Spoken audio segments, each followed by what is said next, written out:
사람들은 참 굉장히 내기를 좋아하는 것 같아요. 아마 내기를 좋아하는 건 인간 본성인 것 같습니다. 어느 나라 어디 가도 어느 시대나 내기를 많이 해요. 필리핀에 가보면 아무 죄 없는 닭들을 괴롭혀가지고 닭싸움을 시켜요. 그래가지고 돈 걸고 닭싸움에가 이기면 한쪽이 받고 지고 닭이 피를 흘려가면서 싸우는 걸 사람들이 지켜보면 우리 닭 잘한다 우리 닭 잘한다 해서 닭싸움 하는 게 필리핀에 또 태국에 닭싸움 많이 시켜요. 그럼 우리나라는 싸움 안 시키냐 하면 우리나라는 더 큰 거 싸움 시켜요. 소싸움이라고요. 청도에 가면 그냥 우리에 갖다 놓고 우리 소 이기라 해가지고 아무 죄 없는 소를 끌고 나와가지고 여러분 내 다리 힘 올려가지고 소끼리 죽기 살기 싸우고 피 흘리고 도망가면 와 해가지고 또 여러분 관람객들 해가 해요. 사람은 뭔가 내기 안 하면 못 사는 것 같아요. 그게 참 이게 천성이 그런 것 같아요. 제가 아는 어느 노회 목사님들끼리 뭐 이렇게 이런 운동도 저런 운동도 하니까 늘 지던 분이 자기가 가만히 생각해보면 이길 수 있는 게 한 가지래요. 자기 별명이 물개래요. 물속에 들어가면 누구한테도 안 진다. 그래서 물속에 누가 오래 있느냐 해가지고 큰 물통 갖다 놓고 머리 잠가가지고 제일 이기는 사람한테 상금 주자 이랬대요. 그게 좋다 해가지고 노예 목사님들이 했는데 1등, 2등만 여러분 상급받게 했는데 3등 해버렸어요. 이번에 이제 그 특기가 뭐냐면 물속에 오래 참는 거, 이게 별명이 이제 어려서부터 물을 좋아했기 때문에 물개예요. 근데 1등 했는 사람은 얼마간 했느냐 하면은 2분 50초를 견디대요. 복식호흡이라고. 나도 그거 처음 들어보는데 물속에서 어떻게 복식호흡이 가능한지 복식호흡을 평생에 연습하신 목사님이 하자 그래가 들어갔는데 이분이 1등 해버렸어요. 그럼 2등을 못 했는데 2등은 어느 교회 이제 부목사님들도 다 참석시키는데 어느 부목사님이 물에 들어가가 나오려면 담임 목사님이 나오지마 해가 기절해버리대요. 기절해가지고 2분 30초를 견뎌버렸어요. 그 부목사님도 참 미련하지. 여러분 담임 목사가 나오지 마라 했는데도 그래도 나와야지 죽을 지경이면 기절할 때까지 안 나와가지고 그만 여러분 그분이 2등 했는데 자기는 견디다가 2분 10몇 초 만에 나와가 3등 해가 상급도 못 받았대요. 참 제가 볼 때는 어리석은 거잖아요 이게. 예? 내기 중에 제일 어리석은 내기가 뭔 줄 아세요? 먹기 내기예요. 가끔 보면 미련스럽게 뭐 햄버거 먹기 대회 해가지고 뭐 30개씩 먹어 치우는데 괜찮겠냐. 먹는 거는 열심히 먹는 거 쳐다보면 보는 사람 어때요? 잘 먹는다는 것보다 저 괜찮겠냐 하는 생각이. 일본에서 어떤 먹기 대회 하는데 뭐 여자분이 가늘프더라고요.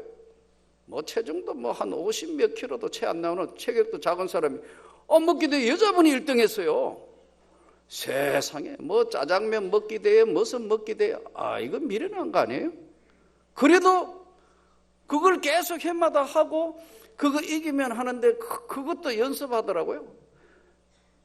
제가 한 번은 얼마나 먹는 문제 때문에 곤욕을 치렀냐면 저는 1974년도에 보병 제54단 신병교육대에 입대를 했습니다. 대학교 4학년 때 조금만 며칠만 늦었으면 졸업하고 갈 건데 어떻게 해서 군대 입대를 하게 됐어요. 가을이었잖아요. 10월 달인데 10월 8일 보병 제54단 신병교육대를 갔는데 야 우리 군대 생활할 때는 춥고 배고픈 시절이니까 배가 얼마나 고픈지 모르겠어요. 훈련 쓸 때마다 먹는 것만 눈에 왔다 갔다 하는 거죠. 뭐 건빵 뭐 먹는 사람 숨겨서 먹는 사람 뭐 이렇게 옆에 보니까 이제 잠밥통이라고 이렇게 잘라 나온 데 보니까 뭐 먹는 게 떨어져 있는데 아무도 안 보면 그거 이렇게 주워가지고 씻어라도 먹고 싶은. 근데 지나가면 제가 그랬어요. 아이고 하나님 한번 실컷 먹고 싶은데 너무 배고파요. 그런데 하나님이 거기에도 얼른 들어주시는 것 같아요. 그 며칠 뒤에도 아니고 그 다음 날인가 있는데 사역병을 모집하는 거예요.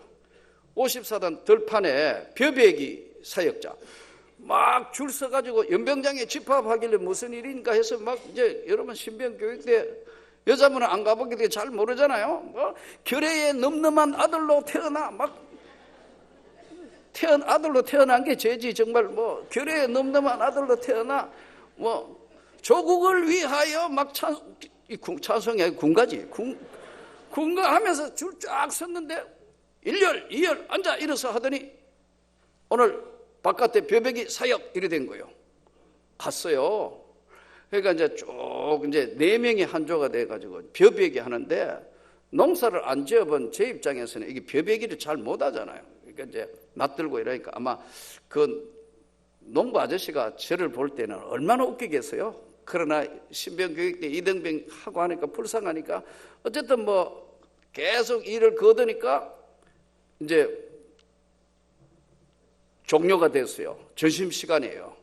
점심시간 되는데 이분이 흰 쌀밥을 바게트에 해서 왔어요. 거기다가 큰 넙떡한 이게 거의 대야에 해당하는 그렇게 큰 접시가 어디 있는지 접시에 칼치. 이야, 거기다가 무에 파 해가 쫙 갖다 놓고 실컷 먹으래요. 안 그래도 지금 먹는데 지금 한이 맺힌 이등병들이 에라 모르겠다 먹는데 난 지금 생각해도 그렇게 어떻게 먹은지 모르겠어요. 욕까지 먹었어요. 이러면 나오는 거예요. 이게. 인간이 어떻게 너무 많이 먹어가지고 못 일어나기는 그때가 처음이에요. 너무 많이 먹은 거예요. 나만 그러지 4명이 다 그래요. 지금 쟤하고 똑같이 이렇게 세워져야 일나지 혼자는 못 일나는 거니까. 이러면 나오니까 얼마나 미련스러워요. 이만큼 채워가 이렇게 하면 나올 것 같아. 이렇게 돌아다니겠더니 이래가. 그래도 안 좋고 지금 목사하고 있잖아요. 이게 다 하나님의 은혜 아닙니까? 오늘 예수님이 이 본문에는 먹는 이야기로 시작하는 거예요. 베세다 들판에 예수님이 오늘 눈을 들어 큰 무리가 오는 걸 보고 예수님이 이렇게 이야기합니다. 우리가 어디서 떡을 사서 이 사람들을 먹게 하겠냐? 이 사건은 소위 우리가 잘 아는 오병이어의 사건인데 이 사건은 굉장히 중요한 예수님 사역의 중요한 사건이기 때문에 이 사건을 마태복음, 마가복음, 누가복음, 요한복음에 마태복음 14장, 마가복음 6장, 누가복음 9장, 요한복음 6장에 다 기록된 사건이에요. 그만큼 이 오병이의 기적은 성경의 위치에 차지하고 있는 중요한 사건이기 때문에 이 사건이 다 기록이 되어 있다고요. 예수님이 이렇게 말씀하죠. 이렇게 사람들이 많은데 어디서 어떻게 사람들에게 우리가 어디서 떡을 사서 장소는 어디 가가 사서 이 사람들을 다 이 수많은 사람 먹이겠냐? 성경에 보니까 인원이 약 5,000명 된다고 그랬어요. 여러분 5,000명이 한 번 먹는다는 건 대단한 일 아닙니까? 이거 다 어디서 이 떡을 사서 먹이겠냐? 이 말씀을 하심은 빌립을 시험코자 하심이라 이렇게 기록되어 있어요. 빌립은 굉장히 계산적인 사람이에요. 빈틈이 없어요. 그러니까 빌립이 생각하고 있는 것은 예수님이 훤하게 읽으시고 어디서 떡을 사서 이걸 먹이지? 이러니까 빌립은 어디서 사는 것보다 돈 문제부터 걱정하는 겁니다. 이거 예수님 다 하려면 한 200데나리온 듭니다. 200데나리온이 1데나리온이 당시 로마의 노동자가 1일 2레가 받는 품삯이 1데나리온이에요. 그러면 이게 일당에 한 10만 원 잡읍시다. 그러면 이게 얼마냐면 2천만 원 돈이에요. 떡 사는 가격만 5,000명 먹여야 되니까. 만일 일당이 20만 원 같으면 4천만 원 되겠죠. 15만 원이면 한 3천만 원 되고요. 어디서 이 떡을 사서 먹이겠냐 하니까 빌립은 딱 머리가 돌아가는 게 뭐냐면 돈계산부터 딱 나오면서 200데나리온 해도 모자랄 것 같은데요. 아주 정확한 거죠. 계산적이고 치밀하고 냉철한 논리 일환으로 예수님께 이야기했는데, 예수님은 미리 그렇게 나오실 줄 알고 이는 빌림을 시험코자 함이라 그랬어요. 그런데 한쪽에 안드레가, 예수님의 이제 제자 중 시몬의 베드로의 형제 안드레가 예수님한테 오더니 이렇게 이야기해요. 예수님, 여기 한 애가 하나 있는데 얘기가 우리로 얘기하면 도시락을 가져왔습니다. 그 도시락 내용이 뭐죠? 보리떡 조그만한 거 5개, 큰 것도 아닌 보리떡, 보리개떡, 우리 어린 때 이야기하면 그런 작은 보리떡 5개와 물고기 2마리가 있습니다. 이 물고기도 우리처럼 뭐 어떤 큰 고기가 아니고 고등어나 이런 고기가 아니고 조그만한 갈릴리 호숫가에 잡는 조그만한 아이가 몇 번 베어 먹으면 없는 작은 고기예요. 보리떡, 개떡, 우리로 얘기하면 5개와 물고기 작은 2마리가 있습니다. 아마 이 어린아이에게 누가 주어 보냈을까요? 성경은 침묵하지만 유추해 볼 때 아마 그 어미가 아니면 가까운 사람이 배 골지 마라 돌아다니면서 사 먹을 때도 마땅치 않으니까 준 거 아니겠습니까? 근데 안드레가 여기 아이에게 이렇게 있는데 보리떡 5개와 물고기 2마리 가지고 있는데 이 많은 사람에게 이게 뭐 도움 되겠습니까? 그런데 예수님이 이 사람들로 앉게 해라. 5,000명을 다 앉게 하고 어린아이 가지고 있는 그걸 예수님이 축사하시고 축복하시고 사례하셨다. 감사했다. 축복하시고 감사해서 예수님이 나누어 주는데 5,000명이 먹고도 12광주리가 남는 사건을 성경이 기록하고 있단 말이에요. 여기서 오늘 예수님이 우리 삶에 축복의 손을 내밀 때만 하나님의 역사가 나타난다. 이걸 지금 빌립에게는 시험해보고 안드레에게는 하나님의 역사의 손길을 보여주시는 사건이에요. 여러분, 제가 여러 차례 말씀드렸지만 우리가 하나님의 은혜와 하나님의 축복을 받는 건 계산이 아닙니다. 하나님의 은혜라는 거예요. 우리가 열심히 우리가 물론 노력하지만 그 노력에 아무리 해도요, 전대에 구멍이 뚫리면 아무리 모으려 해도 돈이 안 모여요. 그러나 하나님이 주시려고 마음을 먹으셔서 하나님 앞에 받을 만한 그릇이 될 때는 성경은 정확하게 약속하시기를 30배, 60배, 100배의 결실을 얻느니라. 축사. 예수님이 마음 먹고 영광을 부르짖으면서 축복하시고 나누어 주시는 축복하시고 감사하니까요, 12광주리가 남았더라. 이것은 우리가 인생 사는 삶을 어떻게 살아야 되는가의 자세를 보여준 겁니다. 없다고 여러분 불가능한 것이 아니에요. 없다고 없는 것이 아니라 주님이 안 계시는 것이 없는 거예요. 모르는 거예요. 영적 맹인이니까. 여러분, 성경에 기록된 하나님의 역사의 사건은 2가지로 해요. 하나는 단독 사역이라고 그러는데 하나님이 한순간에 혼자서 다 하시는 거, 이거는 창조 사역. 창조하실 때는 하나님이 능력의 손으로 빛이 있으라 하시면 빛이 생겨나고, 창조하실 때 우리 인간의 몸도 창조하실 때 하나님 보시기에 심히 좋았더라. 창조하시는 것은 누구하고 협력해서 한 게 아니고 단독 사역으로 하시는 거예요. 하나님 그분이 역사를 하시고 손을 들어서 그대로 혼자서 진행하시는 것을 우리는 하나님의 단독 사역이라고 그래요. 그러나 거의 대부분의 하나님의 역사는 성경을 따라오면 신인, 인간과 하나님이 협력해서 주시는 은혜, 이걸 신인 협력이라고 그래요. 이 오병이의 기적도 예수님이 보리떡 5개와 물고기 2마리 없어도 하세요.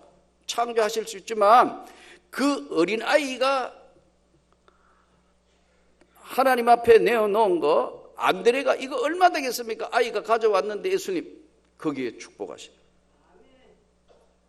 저는 여러분이 이 은혜의 축복의 손에 한번 복을 받기를 축복합니다. 인간이 아무리 굴러도 아무리 머리 쓰고 꽤 불러봐요. 되는가? 안 돼요. 하나님의 백성은 하나님이 축복하셔야 이게 복을 받는 거예요. 원리가. 예. 근데 그걸 모르시는 거예요. 모르기 때문에 하나님은 섬세한 분이에요. 신인 협력하시기도 하고 어떨 때는 단독 하시지만 이런 사건은 500년의 사건은 거의 아무것도 없이 하실 수 있지만 그 어린아이의 정성을 보고 거기에 예수님이 손을 얹어 축복하시는 겁니다. 여러분 제가 가끔 이야기하잖아요. 돈에 눈이 달렸다고. 돈의 시력이 얼마나 그랬죠? 10.0이라 그랬죠. 돈이 사람 훨씬 먼저 알아봅니다. 이렇게 보고 받을 만한가 그거나 붙는 거죠. 10.0이요. 저쪽에 1.2가 쫓아오면 전 그러게 안 되니까 안 돼 하고 피해 본다니까요. 그거는 아멘이 아니에요. 안 된다니까요. 그릇이 될 때 하나님이 복을 주시는 거라니까요. 이것은 신앙의 원리에 사복음서에 다 기록되어 있는 이 사건은 신인이 협력하는 것이 무엇인가를 우리에게 보여주는 중요한 내용이고 사건입니다.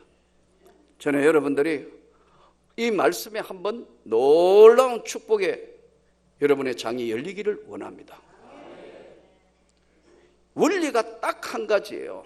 신인 협력, 신과 인간이 예수님과 우리가 교통하시며 주시는 축복은요, 원리가 딱 답을 딱 적으라. 성경에 어디에 있느냐?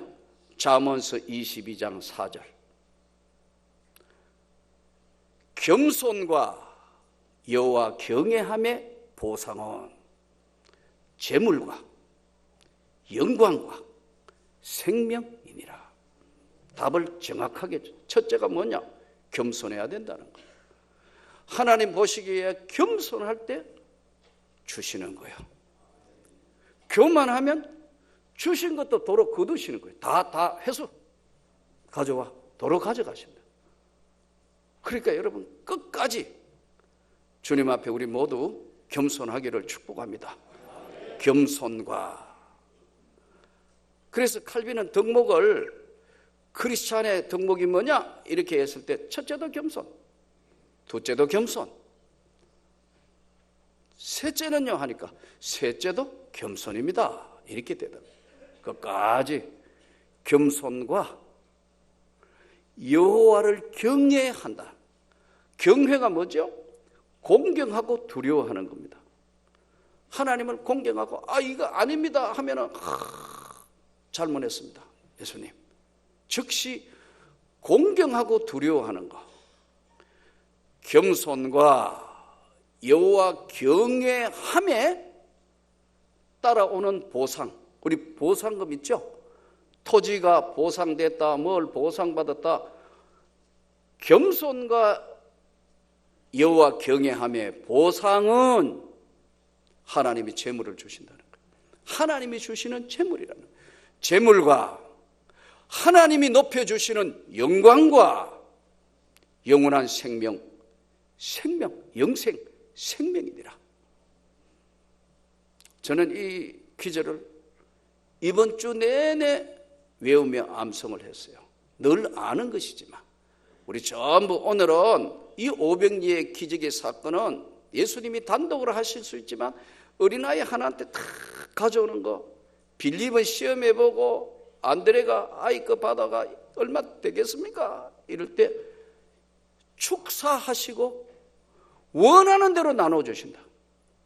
어느 정도만 먹은 게 아니고 원하는 대로 실컷 먹도록 나눠주고도 12바구니에 남는 이 놀라운 사건. 이것은 하나님과 인간의 신인 협력에서 나타나는 그 은혜. 저는 여러분에게 있으시기를 축복합니다. 교회에 있으시기를 축복합니다. 하나님의 영광을 위한 것. 한번 따라합시다. 겸손과 여호와 경외함의 보상은 재물과 영광과 생명이니라.